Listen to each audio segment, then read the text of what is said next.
네, 잠깐의 쉬는 시간 갖고 돌아왔습니다. 다시 인사드리겠습니다. 안녕하세요. 아나운서 이은주입니다. 세계 최초, 국내 최초 블록체인 전문 경제방송 글로벌 A에서는 매일 비트코인부터 알트코인까지 다양한 소식 살펴보고 있습니다.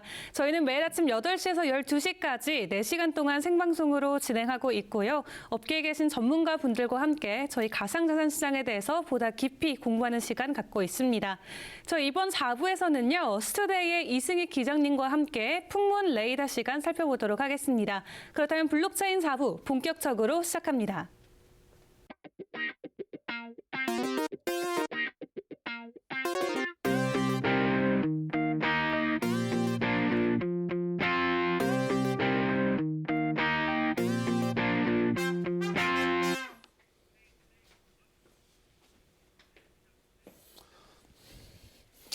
네, 안녕하십니까. 지난주 첫 방송에 이어 풍물레이더 코너가 오늘도 이 시간에 찾아뵙습니다.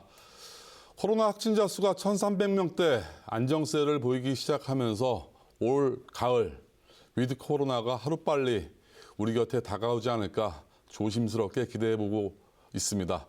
자, 오늘 그 재개 소식, 산업 소식 우리 한우식 기자 나오셨습니다. 안녕하세요. 예, 안녕하십니까. 반갑습니다.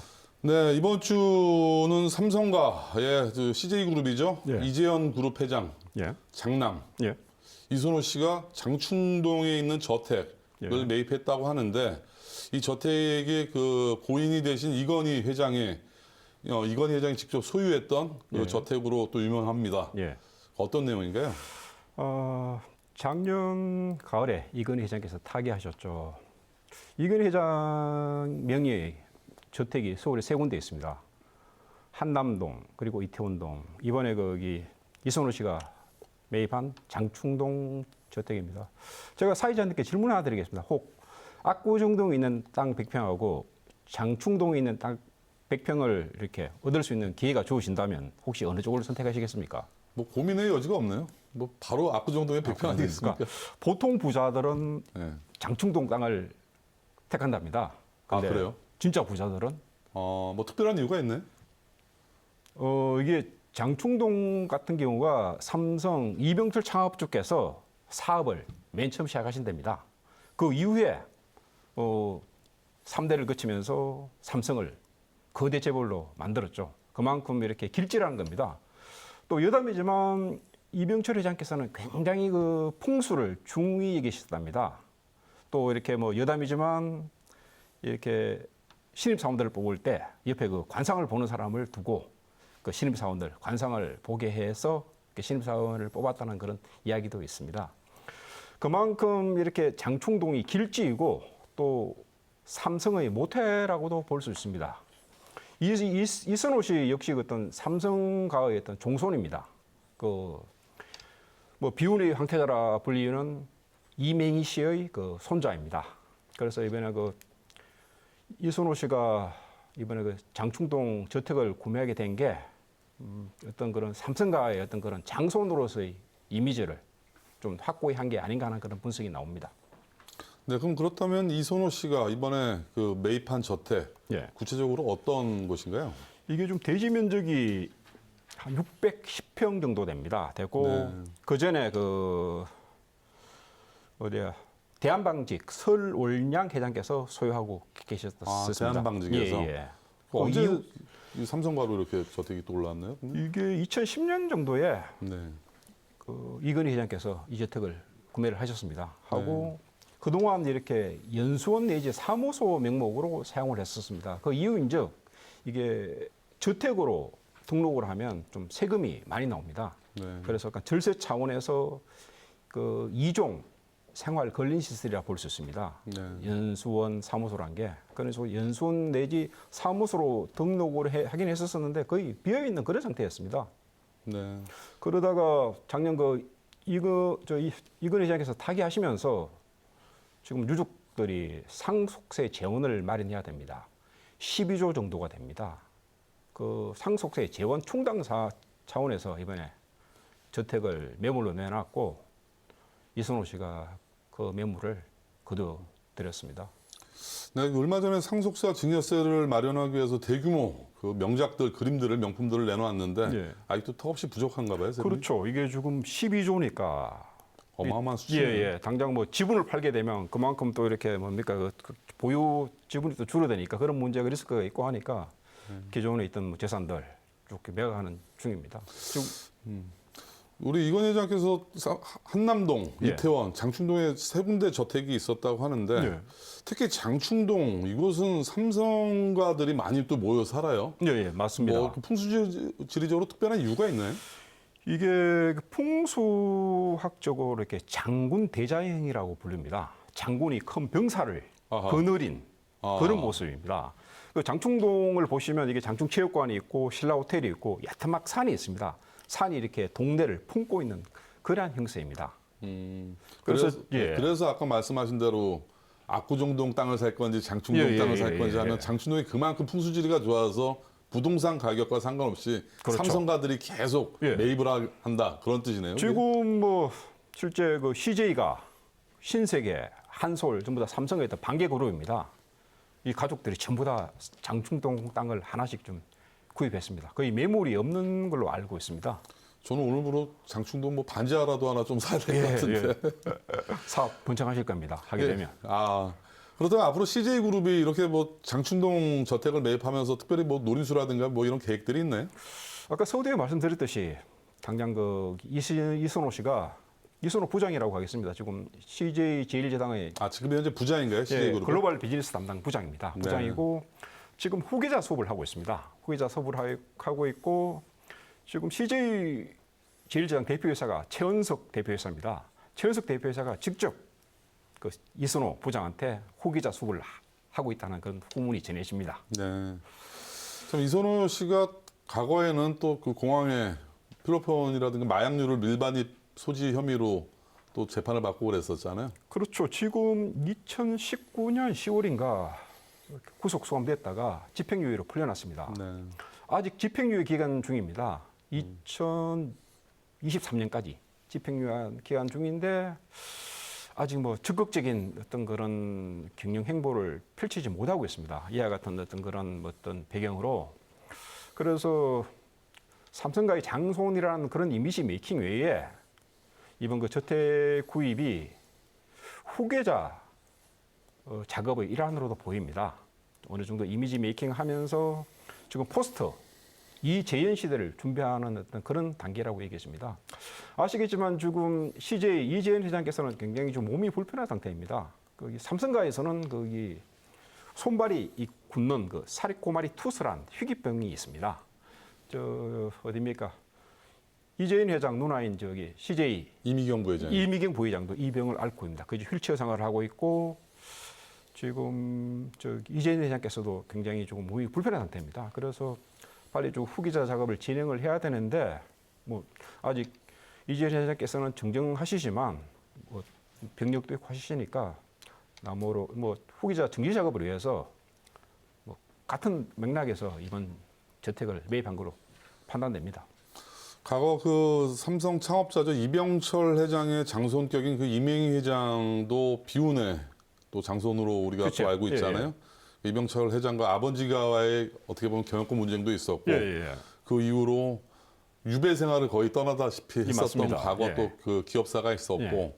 또 이어서 자녀분들인 지금의 이제 이재현 회장이라든가 예, 이민경 부회장 참 희귀병으로 상당히 많은 고생을 했어요. 근육이 다 말라가는 그 희귀병이 또 걸려서 고생을 하고 또 그다음 또 우리 지금 이선호 부장 같은 경우는 해외에서 마약 또 혐의라든가 여러 대대손손 지금 이렇게 뭐랄까 좀 악재들이 예. 끊이지가 않고 있는데 이번 장충동 부지 풍수지리가 좋다는 장충동에 예. 그런 좋은 기운을 좀 많이 받아서 우리 CJ그룹이 정말 건강하게 새로 거듭 태어날 수 있는 그런 계기가 됐으면 하는 바람이네요. 예, 저도 그런 기대, 바람 네. 전합니다. 자, 그럼 다음 소식이죠. 이번에도 그 예. 한진중공업이 이번에 매각이 됐어요. 새 주인을 맞아서 이제 경영 정상화에 돌아간다고 하는데 그동안 한진중공업이 뭐 산업은행이 대주주였었고 뭐 예. 기업회생 뭐 워크아웃 기간이었었나요? 예, 어떤- 맞습니다. 네. 한진중공업에 대해서 잠깐 설명을 드리자면 굉장히 역사가 오래된 기업입니다. 일제강점기인 1937년 회사가 만들어졌습니다. 당시 일본 미쯔비시 중공업과 동양 척식 주식회사의 어떤 합작입으로 만들어졌습니다. 이후 이 한진중공업 영도조선소에서 그 태평양 전쟁에 사용된 군함이 만들어지기도 했습니다. 하고 해방 당시에는 그 한반도에서 가장 큰 기업이었습니다.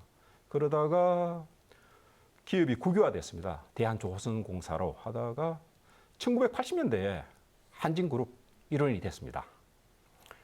그리고 1990년대 대한항공 한진그룹이죠.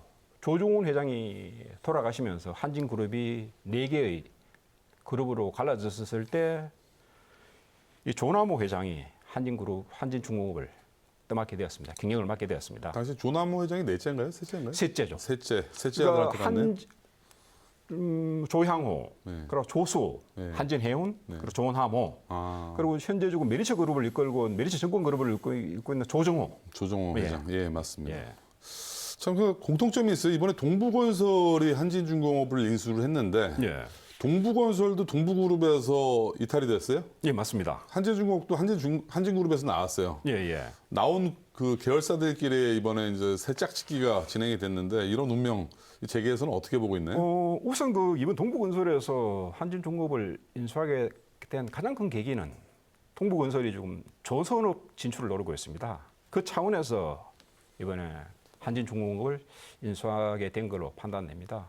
네. 그리고 아까 말씀하셨듯이 동부건설 같은 경우도 옛날 그 동부그룹의 모회사였습니다. 원래 이름이 미륜건설이었다가 김중기 회장이 회사를 처음 하면서 미륜건설로 이름을 지었다가 이후에 동부건설로 이름을 바꾸었습니다. 지금 또 동부라는 어떤 브랜드 네임에 대한 어떤 그런 카피라이트를 여기 동부건설에서 갖고 있습니다.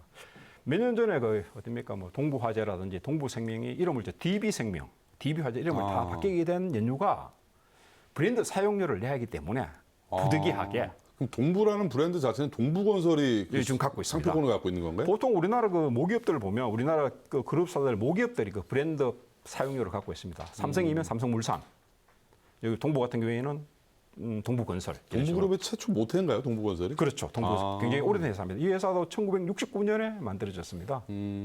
그래서 이제 계열 분리를 한 마당에 우리 예. 동부 상표를 쓰지 마라 예, 예. 이렇게 얘기가 된 거예요. 그래서 나머지 옛 동부 계열사들은 전부 다 DB생명, 네. DB화재 이런 네. 식의 DB손보라고 해야 되나요? 이런 식으로 이름을 쓰고 저같이 있습니다. 잘 모르는 사람들은 DB가 데이터베이스의 줄임말인 줄 알았어요. 아닙니다. 여태까지. 동부의 동부그룹 이름이- 계열사들이네요. 예, 예. 네, 그렇다면 구체적으로 동부건설이 이제 한진중공업으로 인수를 했으면 어떤 사업을 하겠다는 내용들인가요? 지금 동부 그 한진건설업의 한진중공업의 사업축이 두 개입니다. 조선 건설 쪽인데 아까 말씀드렸듯이 동부건설은 이쪽 조선 부분을 통해서 이쪽 조선 쪽 사업을 노리고 있고 또 하나가 건설 부분 쪽은 기존의 한진중공업은 건설 분야에서 공공부문 좀 특화되어 있습니다. 도로, 항만 건설이라든지 동부건설은 잘 아시겠지만 주로 아파트 브랜드 센트레빌이라고 있습니다. 주로 주택 건설에 좀 나름대로 어떤 위치를 동부센트럴빌 유명하죠. 우리 일반 위치를 사람들에게. 확보하고 있습니다. 조선업 진출 외에 건설 분야 쪽에서 어떤 그런 시너지 효과, 공공 분야 진출 그리고 주택 사업 진출에 대한 어떤 시너지 효과를 좀 노리고 있는 걸로 알고 있습니다. 한진중공업도 상당히 큰 그 M&A 시장의 초대어로 알려졌는데 이번 입찰하는 과정이라든가 M&A 시장에서는 많이 과열되지는 않았었네요. 과열되지는 않았습니다. 워낙 이렇게 회사 자체가 부실화되다 보니까 별로 이렇게 크게 나서는 사람이 없었었는데 동부 건설 쪽에서 사실 예전부터 좀 조선업 진출이라는 어떤 그런 어떤 포석을 노려왔기에 둘의 어떤 그런 입속이 맞아 떨어진 걸로 좀 판단됩니다. 네. 네, 오늘 재계 소식 전해주신 우리 스투데이의 한우식 기자, 감사합니다. 예, 고맙습니다. 교체.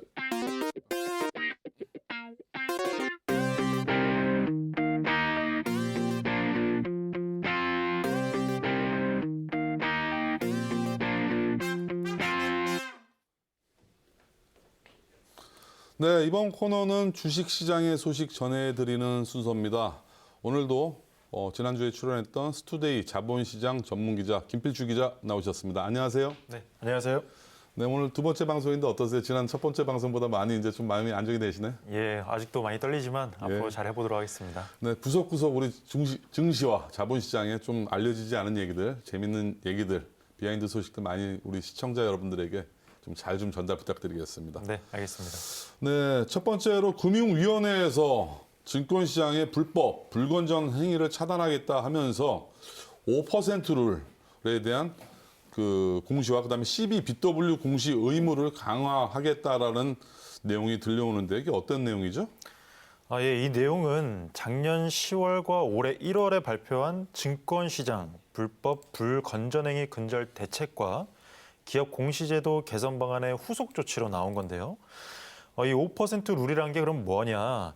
이 현재 자본시장법상 투자자는 상장사의 주식 등을 5% 이상 보유하게 되거나 혹은 그 이후에 1% 이상의 지분 변동이 있을 경우에 그 보유 목적이나 주요 계약 사항 등에 대해서 5일 이내 이 규정을 보고해야 되는 규정이 있었습니다. 하지만 이 5%를 위반 시 과징금이 다른 공시의무를 위반했을 때 그 과징금보다 현저히 낮았다는 이런 지적이 많이 있었는데요. 그래서 이번에 이 과징금 한도를 시가총액의 10만 분의 1에서 시가총액의 1만 분의 1로 상향하기로 했습니다. 금융위는 최근 3년간 평균 37만 원이었던 과징금이 개정 후에는 약 1,500만 원 수준까지 올라갈 것으로 전망하고 있습니다. 여태까지 제가 이렇게 자본시장을 취재를 하다 보면 이 5% 룰이 생각보다 상당히 많이 그 경유권 분쟁에 이용이 되기도 하고 악용이 되기도 하는 그런 경우들을 많이 봤는데 이 5% 룰이라고 하는 것은 기본적으로 우리가 이제 표 매집을 주총회에서 표 매집을 하기 위해서 5%가 넘어가면 이제 그걸 밝히는 제도거든요. 그런데 이게 그동안 페널티가 상당히 처벌이 미약했어요. 5% 룰을 잘 지키지 않는다 하더라도 뭐 약소한 금액에 그 벌금을 낸다라는 식의 페널티가 있다 보니까 상당히 좀 유명무실한 제도가 아닌가 생각이 됐는데 지금 10만 분의 1에서 만 분의 1로 이제 줄었다 그래요. 네. 시가총액 벌금이. 맞습니다. 이 금액도 약한 금액 아닌가요? 예, 제가 보기에도 이게 뭐 그게 제가 보기에도 이게 큰 금액은 아닌 것 같지만 그래도 어느 정도 이번에 과징금 기준을 높였다는데 높은 의미가 있는 것 같습니다. 네, 앞으로도 이 5% 룰에 대해서는 우리 그 시청자 여러분들께서도 좀 관심을 갖고 보실 필요가 있는데 기업의 경영권이 왔다 갔다 하는 데 있어서 상당히 중요한 그 표를 의미합니다. 그 가령 예를 들면 5%씩 여러 다수의 그 매집 그 그룹이 있을 경우 다 모아서 이게 막대한 그 주총 의결권 싸움으로 되기 때문에 우리가 특히나 좀 관심을 갖고 봐야 될 분야가 아닌가 생각이 되고요. CB나 BW 공시 의무도 강화한다고 합니다. 어떤 내용인가요? 네, 현재 3호 12 발행 시에 투자자에게 사전에 관련 정보가 충분히 제공되지 않는다는 이런 비판들이 많이 있어서 투자자 보호에 많은 어려움이 있었습니다. 하지만 앞으로는 최소한 납입기일 일주일 전에 관련 정보가 주요 사항 보고서를 통해서 공시돼야 된다는 내용이 새로 이번에 발표가 되었습니다. 일주일 전에 뭐 중요한 내용들이 과연 어떤 내용들이 있을까요? 예를 들면? 뭐 납입 금액이라든지 언제까지 납입하겠다라는 납입 기일이라든지 이런 것. 기존에는 없었나요? 그런 내용들이? 기존에 있었는데 이게 기간에 대한 규정이 없다 보니까 네. 이 부분에 대해서 많은 투자자 보호에 어려움이 있었습니다. 여태까지 우리 3자 배정의 유상증자 CB, BW 이런 매자닌 그 투자의 경우에 상당히 그 머니 게임을 하는 그 자본시장의 그 여러 가지 좀 악용의 틀로도 많이 활용이 됐어요. 고의적으로 주가를 떨어뜨리고 저가의 CB나 유상증자 금액을 발행해서 기존 주주들의 그 이익을 침해하는 경우들이 좀 많이 있었는데 이 외에도 뭐 어떠한 또 자본시장의 건전화를 위해서 또 제도들이 또 개편이 되나요? 이 외에도 이제 신규 상장 법인에 대한 강화된 내용도 있습니다. 원래 신규 상장 법인은 현행법상 상장 직전에 분기나 반기 보고서를 제출할 의무가 없습니다. 하지만 이제부터는 상장 후에 5일 이내 또는 그 제출 기한에 관련 보고서들을 내야 하고요.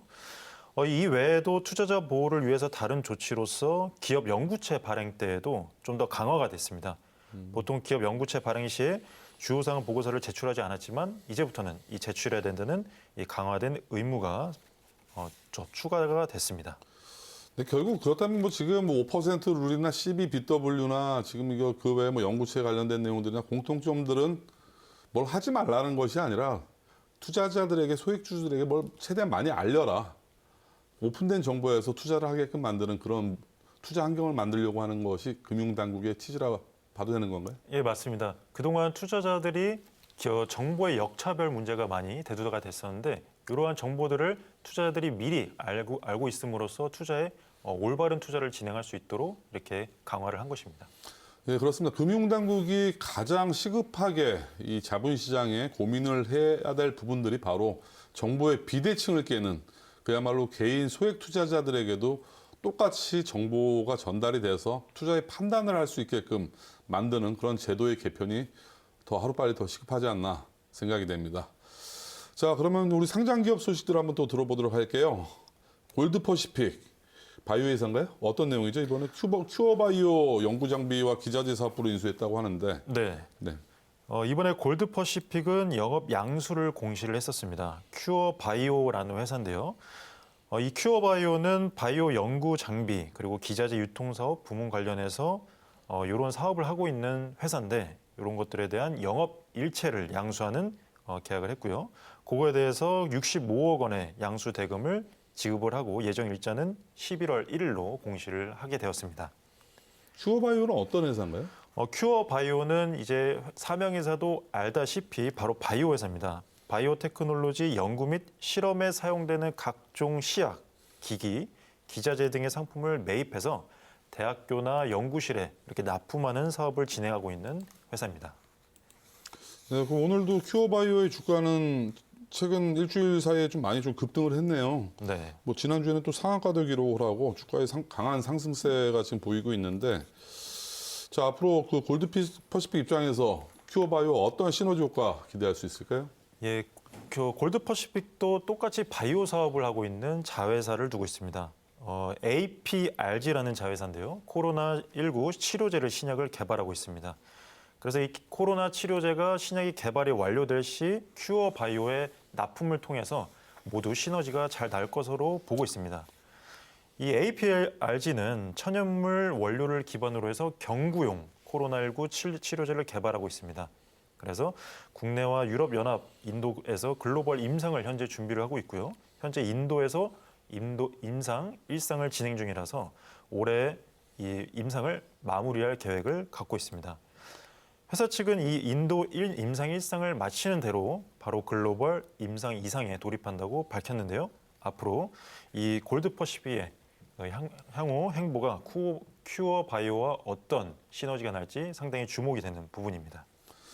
네, 요즘 상장 기업들이 코로나와 관련된 백신, 뭐 장비, 뭐 여러 가지 키트 등의 여러 사업들을 펼치고 있습니다.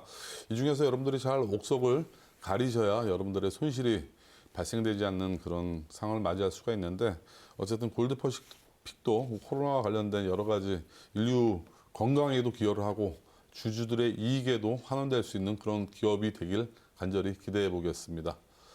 자, 장원테크 자동차 전장 부품 사업에서 실적이 상당히 많이 호조됐다고요? 네, 맞습니다. 현재 장원테크는 IT 부품 소재를 생산하는 사업을 진행하고 있습니다. 뭐 스마트폰 부품이라든지 각종 IT 부품에 대해서 생산하고 있는데요. 최근에 이 전기 자동차용 부품을 본격적으로 개발하면서 이 자동차 전장 부품에 대한 매출이 크게 높아질 것으로 기대가 되고 있습니다.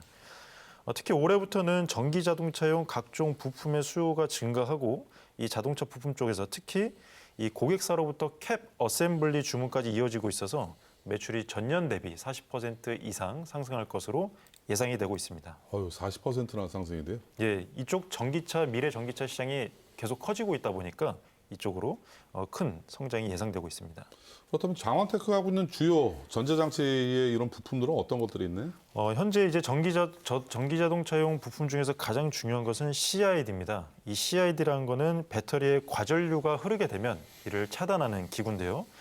이는 전기차 산업의 활성화되면서 수요가 상당히 높아지고 있는 품목입니다. 그래서 전기차 전용 플랫폼이 적용된 제네시스 GV60에도 이를 공급하기로 했다는 소식이 전해졌습니다. 이 외에도 장원테크는 다이캐스팅 공법, 그러니까 금형에다가 용융 금속을 부어서 아주 부품을 대량으로 생산하는 이 기술을 갖고 있기 때문에 전자부품 채택률이 이 전기차 산업에서 더 많이 높아질 것으로 예상되고 있습니다.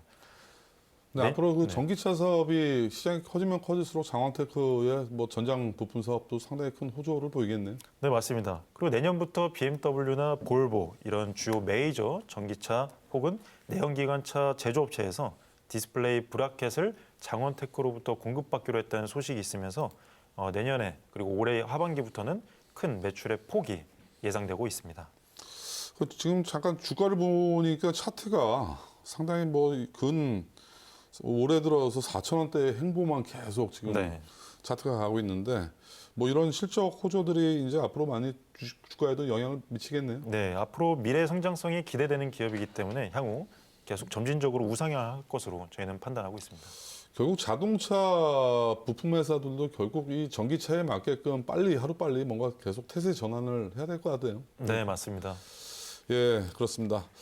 다음 소식입니다. 인트로메딕 싸이월드를 재오픈해서 메타버스 기업으로 발돋움을 한다고 하는데 지금 이 시청을 하고 계시는 여러분들 싸이월드 모르시는 분들이 없을 거라고 생각이 됩니다. 우리의 그 레토릭을 자극하는 싸이월드. 그 이번 인트로메딕이 그 싸이월드 어떤 사업들을 진행하고 있는 건가요? 예, 인트로메딕 이 싸이월드랑 이제 전혀 연관성이 없어 보이지만 인트로메딕 즉 이 사명에서 메딕이라고 용어가 있는 것처럼 대부분 바이오 회사라고 아실 겁니다. 하지만 인트로메딕이 작년에 이 싸이월드가 무너져가는 과정에서 구원투수 역할을 하면서 이제 싸이월드 Z라는 합작법인의 주요 투자자로 나섰는데요. 이 싸이월드 Z는 지난 2월에 전재현 전 싸이월드 대표로부터 전지환 대표. 예, 전재현 대표로부터 10억 원 상당의 임금 채권을 해결하는 조건으로 서비스 운영권을 인수를 했습니다. 이 싸이월드 Z는 5개 기업이 컨소시엄을 구성해서 설립한 법인인데요. 출자사는 코스닥 상장사인 이 인트로메딕을 포함해서 스카이 E&M도 포함이 되어 있고요. 그 외에도 2019년에 설립된 싸이월드 랩스가 현재 이 컨소시엄에 구성된 것으로 지금 파악되고 있습니다. 이번에 참여한 상장 기업들이 좀 있어요. 뭐 인트로메딕 외에도 뭐 스카이 E&M이라는 네, 그 맞습니다. 코스닥 기업이 있고 뭐 더 추가적으로 더 상장 기업은 더 없죠. 예, 지금 현재 밝혀진 곳은 이 두 곳입니다. 지분 참여를 한 건가요? 네, 맞습니다. 합작 법인을 만들어서 싸이월드 Z를 만들었습니다. 네, 그렇다면 현재 뭐 서비스 오픈은 언제쯤 우리가 좀 피부에 와닿을 수가 있을까요? 예, 현재 싸이월드 Z는 맛보기 서비스를 시작한 상태입니다. 현재 지난달 2일부터 맛보기 서비스를 시작을 했고요. 2015년 1월 1일 이후 접속자를 대상으로 아이디 찾기, 그다음에 사진과 동영상 등 게시물 개수를 확인하는 서비스를 제공했습니다. 현재 싸이월드 맛보기 서비스는 400만 명을 넘어섰고요. 많은 분들이 이 추억을 찾고자 이 맛보기 서비스를 신청한 것으로 지금 파악이 되고 있습니다. 저도 이 뉴스를 보고 지난번에 한번 들어가서 보니까 그 트래픽 복주로 접속이 안 되더라고요. 네, 맞습니다. 지금쯤이면 들어가서 할 수가 있나요? 우리가 예, 찾아볼 수 지금쯤이면 있나요? 이제 접속이 가능한데 네. 아직도 많은 분들이 이 추억에 대해서 아직도 찾고 계셔가지고 어떤 특정한 시간대에는 또 접속이 안 된다는 또 그런 글도 있습니다. 저는 왜 접속으로 하려고 하냐면 네. 과거의 흑역사를 빨리 지우고 싶어서. 예, 어쨌든 그 싸이월드가 하루빨리 좀 오픈이 정상화가 돼서 여기 계신 분들이 싸이월드에서 많은 좀 다시 추억을 되찾았으면 하는 바람입니다. 뭐 추가적으로 더 말씀하신 뭐 향후 계획이 있나요, 싸이월드? 예, 현재 싸이월드 Z는 회원 데이터를 완전히 복원하고 이를 토대로 PC, 모바일 환경에서 메타버스 세계를 구현하려는 계획입니다. 그래서 현재 그 미니룸이라고 하죠. 예전에 아이템을 사서 미니룸을 꾸몄었는데 이것도 현재 3D 형식으로 증강현실이나 가상현실 형식으로 현재 구현을 하고 있다고 하고요. 이외에도 유통업체와 싸이월드 화폐인 도토리 결제를 통해서 이 시스템을 구축하는 관련 제휴들을 맺었습니다. 또 6월에는 MCI 재단이라고 하는 이 재단에서 빗썸에 상장한 MCI 코인을 싸이클럽으로 이름을 바꾸어서 싸이월드에서 사용하는 가상화폐로 현재 전환을 추진하고 있는 계획입니다. 앞으로 메타버스의 기업으로 전환할 이 싸이월드 Z 그리고 인트로메딕이 향후가 기대되고 있습니다. 네, 어떻게 보면 우리가 지금 현재 메타버스라고 하는 가상현실의 원조격인 것 같아요. 네, 맞습니다. 20년 전에 그야말로 싸이월드의 가상세계가 있었거든요. 또 그때 통화가 됐던 도토리, 지금의 가상화폐의 원조인 것 같아요. 맞습니다. 예, 지금 이미 20년 전에 우리나라에서 가상화폐와 메타버스의 시초가 일어났던 계기가 되지 않았나 네. 좀 생각이 들고. 네. 그 외에도 SNS로도 또 시초가 됐던 그러한 맞죠. 매체입니다. SNS의 시초죠. 네. 우리나라가 상당히 다른 나라보다 많이 빨랐지만 우리나라에서만 머물고 이 서비스가 종료된 게 상당히 아쉬운 부분입니다. 결국 이런 걸 보면 누가 먼저 했느냐가 중요한 것 같지는 않아요. 맞습니다. 누가 많이 이렇게 읽어서 흥행에 성공했는지가 중요한 것이지. 네. 요즘 선두 기업이 크게 두각을 나타내지 못하는 경우가 참 많은 것 같아서 안타깝습니다. 맞습니다. 그리고 이 부분을 우리 그 번외로 제가 말씀을 드리면 지금 현재 그 싸이월드에서 싸이클럽이라고 하는 그 가상화폐죠. 지금 네. MCI 코인이 지금 회사 측에 제가 문의를 해본 결과 싸이월드와는 무관하다라는 얘기가 있어요. 네. 그래서 회사 측에서 조만간 이 부분에 대해서 발표를 한다고 하는데 싸이클럽에 대한 여러분들 암호화폐 투자 좀 신중하게 접근하시길 바라고 향후 이 부분에 관련해서 본격적인 후속 보도 저희가 준비해 보도록 하겠습니다. 네, 오늘 증시 코너 상세하게 말씀해 주신 우리 김필주 기자 감사합니다. 네, 감사합니다. 다음 주에 뵙겠습니다. 네.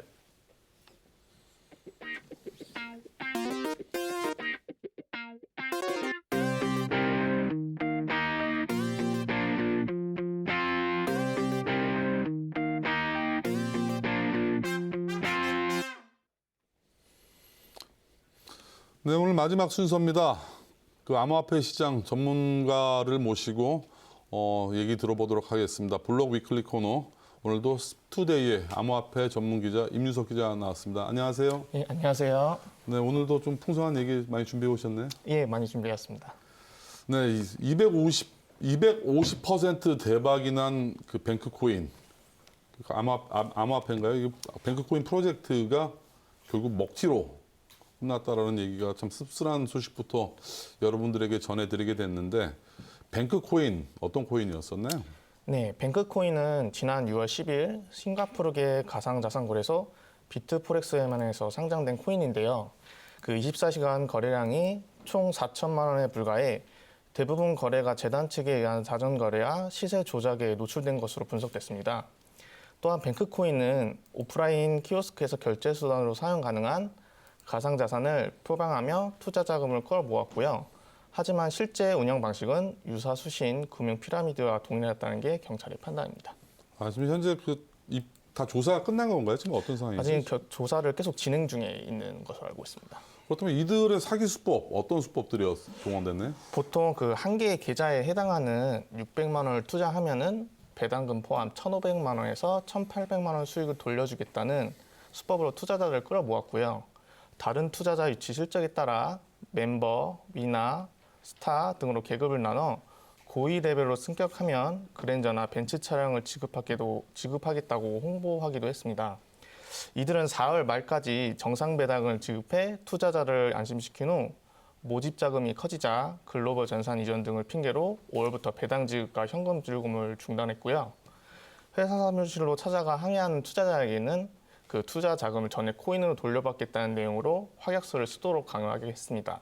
하지만 이 확약서는 금융사기 지우기, 추후 법적 책임 회피 및 배상 금액을 최소화하기 위해 활용하는 수법으로 알려졌고요. 또한 뱅크코인 측은 지난 5월 현금 지급을 중단한 이후 사업 정상화를 빌미로 투자자 일부에게 1인당 300만 원을 추가로 모집 약 1억 2천만 원을 더 얻어낸 것으로 알려졌습니다. 네, 그 여태까지 나왔던 전형적인 금융 피라미드 사기 사건, 과거에 조이팔 사건이라든가 또 이전에 옥장판을 팔았던 그런 또 피라미드의 본질에서 크게 벗어나지가 않고 있어요. 이 컨텐츠가 결국 코인으로만 바뀌었다는 건데 결국 이 보상 지급 수단과 계속 돌려막기식 그리고 과도한 또 그 영업 수당을 주면서 많은 투자자들을 모으고 어느 순간에 빵 터트리는 전형적인 그 금융 피라미드 사기 방식입니다. 또 최근에도 그 암호화폐 업계 V글로벌 예, 맞습니다. 몇 조 원대 또 사기 사건이 있었잖아요. 상당히 많은 그 피해자들이 입건이 됐는데 이 사건과 비교해 봤을 때 어떤 좀 유사한 흐름이 있었나요?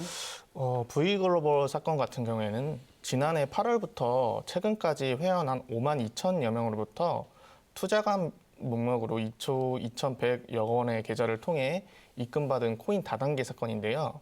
이번 뱅크코인 사건과 동일하게 회원들에게 암호화폐를 투자하면 3배 가까이 수익을 보장해주겠다고 말을 하고 600만 원짜리 계좌를 최소 1개 이상 개설하도록 만든 사건입니다. 이게 대부분 피해자들이 보면 그 노년층들이 상당히 많이 예, 이 맞습니다. 사기꾼들한테 그 피해를 보는 것 같아요. 예. 특별한 이유가 있나요?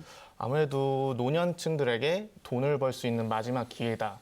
이런 식으로 이렇게 언어로 이렇게 속고 말을 하는 수준으로 얘기를 하고 있고요. 또 네. 노년층은 그걸 그대로 믿고 이렇게 투자를 하게 되는 경우가 같습니다. 항상 보면 보이스피싱도 그렇고 이런 금융 피라미드도 그렇고 항상 그 노년층 우리 부모님 세대들이 많이 피해자들로 나타나고 있는데 참 안타까워요.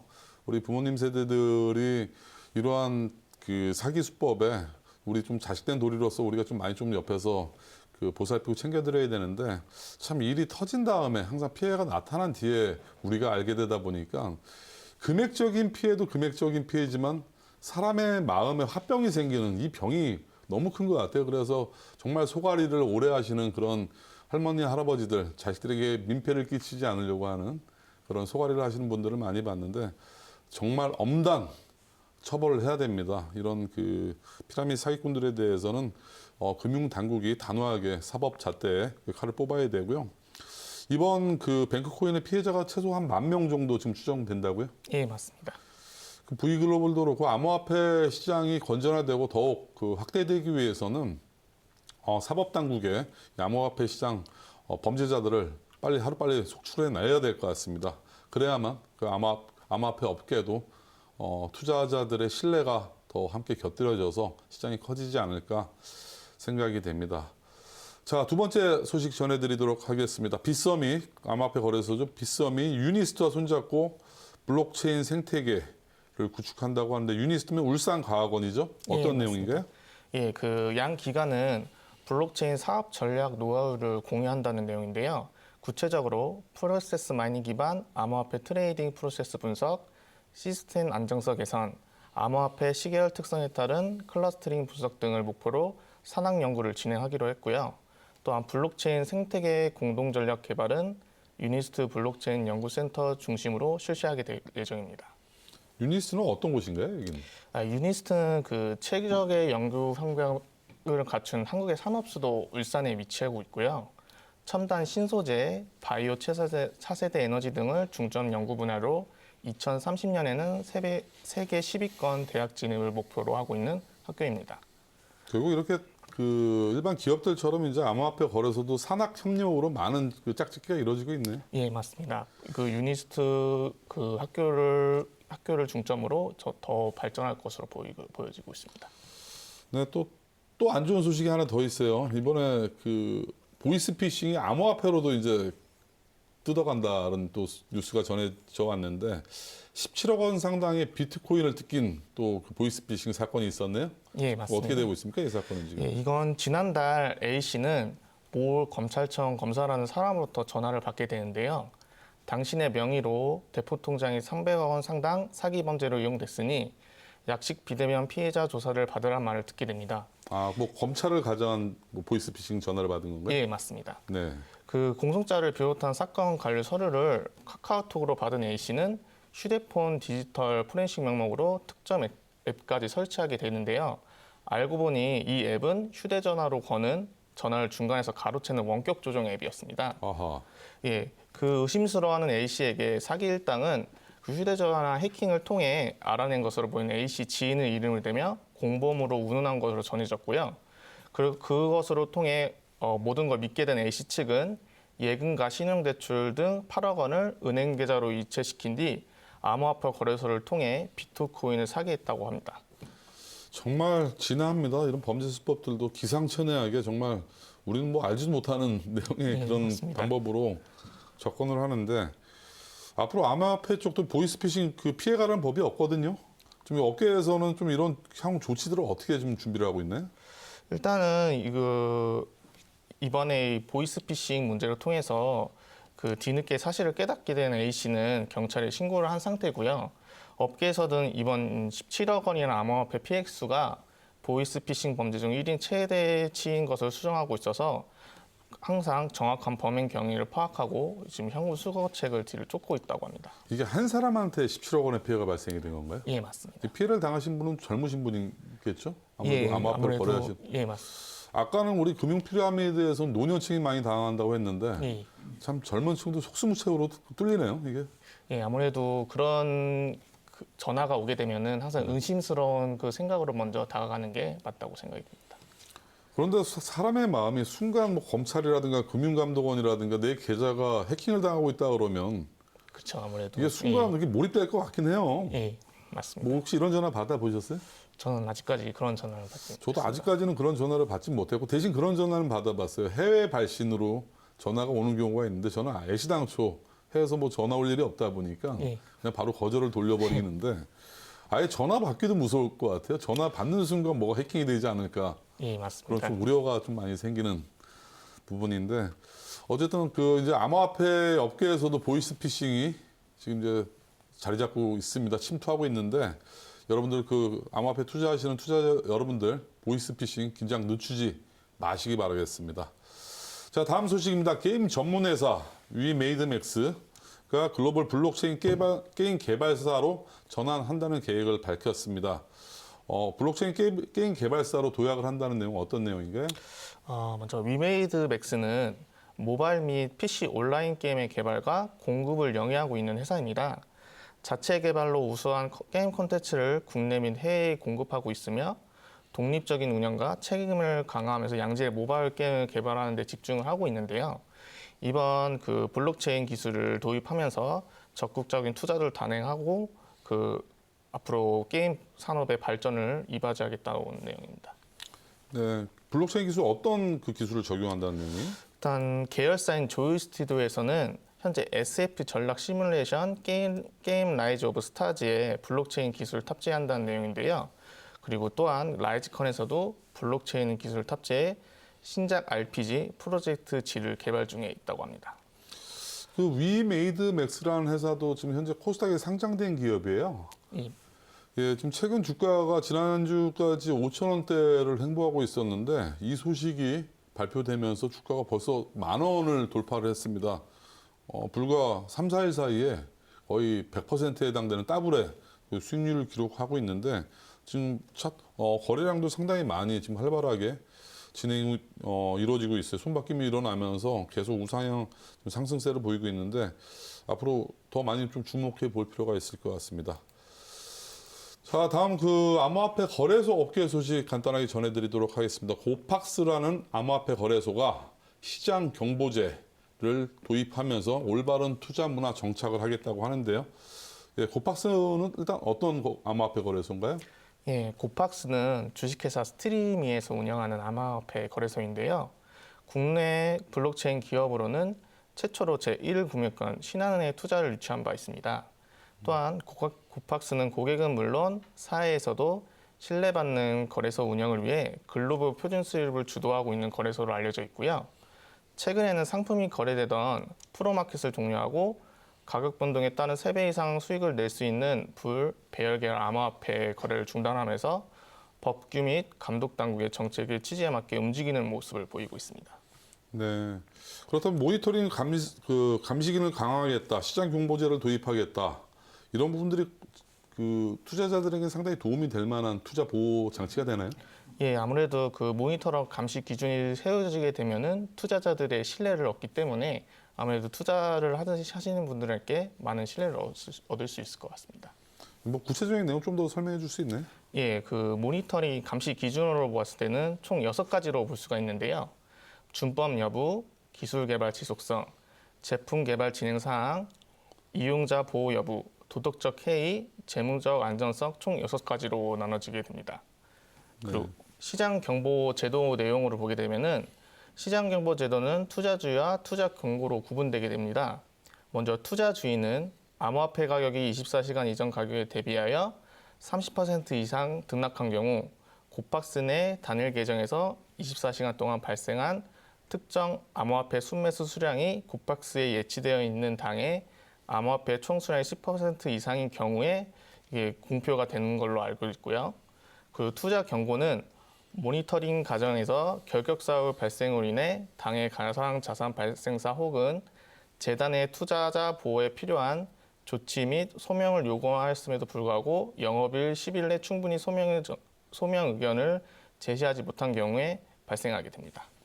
근데 내용만 들어서는 저 피부로 와닿지가 않아요. 네. 이게 좀 상당히 좀 내용들이 좀 어려운데 이런 암호화폐 거래소들이 이런 투자자 보호 장치들을 현재 많이 하고 있나요? 아무래도 그 가상 산업 신고서를 받는 게 이게 코앞으로 다가오지 않았습니까? 네네. 그래도 아마도 신뢰를 얻기 위해서 당국에 이런 정책을 많이 실시하는 걸로 알려져 있습니다. 네. 고팍스, 이 암호화폐 거래소에서는 제가 보통 4대 거래소 하면 업비트, 빗썸, 그다음에 코인원, 코빗 그렇게들 얘기들을 많이 하는데 고팍스 같은 경우는 어느 정도 좀 고팍스도 정말- 거래소 중에서도 최소 시상위 10위권 안에 드는 거래소로 알려져 있습니다. 10위권 안에. 예. 이번에 어떻게 9월 24일 특근법 준비를 잘하고 있나요? 고팍스 암호화폐 아무래도 거래소. 최선을 다하겠다는 뜻으로 관계자가 전해져 오고 있습니다. 최선은 그냥 누구나 다 하는 거 아니겠어요. 결과가 나와야 될 텐데. 모쪼록 그 9월 24일까지 특근법 마련에 우리 암호화폐 거래소들이 이제 그야말로 초읽기에 들어갔습니다. 약 2주 남짓 남았는데, 이 거래소가 특근법에 인가를 받지 못할 경우 이제 거래소가 퇴출이 됩니다. 퇴출이 되면 이곳에 상장된 코인들도 상당히 많이 추풍낙엽, 그야말로 가을에 오는 낙엽들처럼 우죽순격으로 상장 폐지가 되는 효과를 맞게 될 텐데, 상당히 많은 그 업계 관계자들이 초긴장을 하고 있습니다. 여러분들도 9월 24일 전까지 여러분들의 안전한 자금과 자산, 좀 더 안전한 곳으로 옮겨놓는 게 맞지 않나 조심스럽게 말씀드려 봅니다. 자, 오늘도 저희 그 풍물레이더 재개 순서, 주식시장, 암호화폐 시장 통틀어서 3가지 이슈로 여러분들 안방을 찾아뵙게 되었습니다. 다가오는 이번 주에도 또 알찬 소식으로 여러분들 좋은 정보 전해드리도록 하겠습니다. 지금 나와주신 자본시장 전문기자 임유석 기자 나오셨습니다. 감사합니다. 감사합니다. 네, 이번 주도 이 시간에 뵙겠습니다.